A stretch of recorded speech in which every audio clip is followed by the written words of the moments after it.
Total, di nyo naman kami mahuhuli. Puro lang kayo pilot study. Dalubhasa na nga ako eh. Sa Okay. tagal ng pilot study, graduate na ako. 4 na taon. Magmamasteral na. Tapos nagtataka ngayon bakit walang booking, ba't naghahabal, ang tatalino natin sa gobyerno eh. Mas matatalino yung nasa kalsada. Kami yung nagsiservisyo eh. Ayaw nyo makinig sa amin, o di gagawa kami ng para kumita kami ng mas malaki rin. So, Kung hindi natin po ililigal to, ilang taon na, si Ariel nga eh, tumanda na rin eh. So, sino sinisisi mo dito? Gobyerno na po.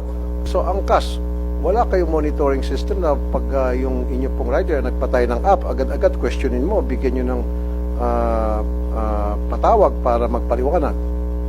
Kasi nangyari talaga yan palagi, yung nagpapatay ng app, especially kapag rush hour or kapag umuulan. And, yeah, buti na point out ni Sir Patrick.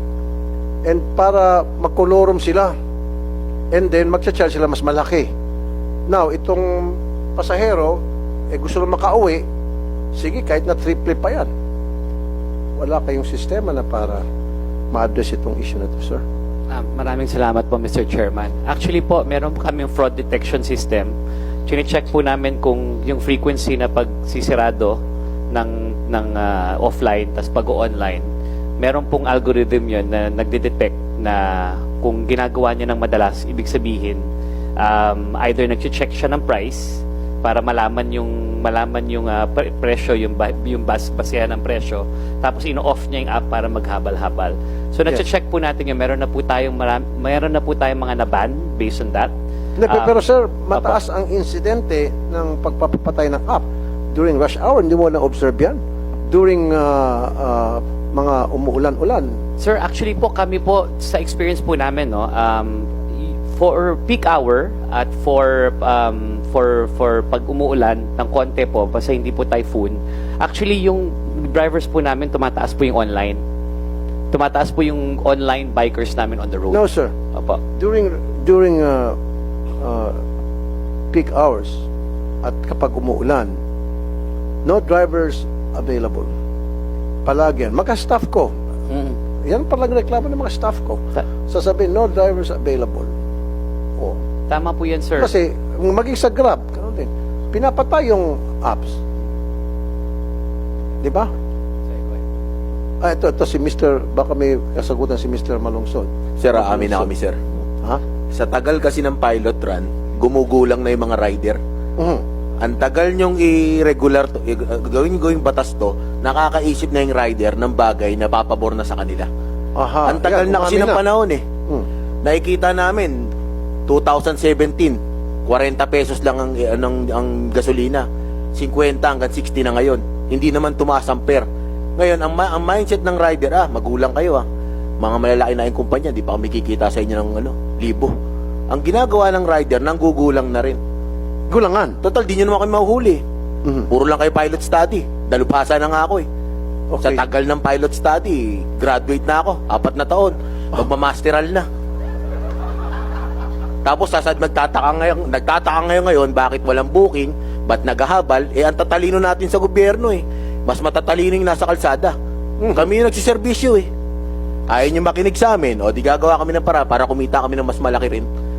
So, Kung hindi natin po ililigal to, ilang taon na, si Ariel nga eh, tumanda na rin eh. So, sino sinisisi mo dito? Gobyerno na po.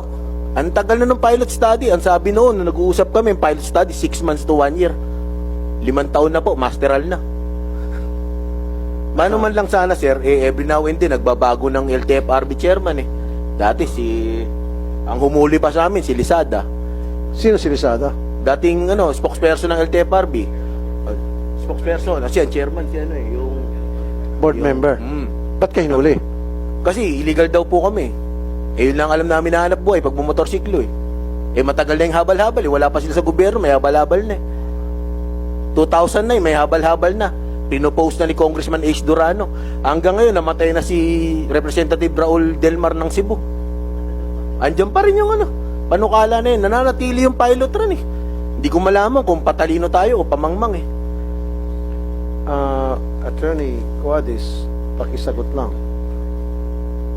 Or you want to answer that? Mr. Chair, Ortega. Sasagot naman po si Chair Guadis, but ano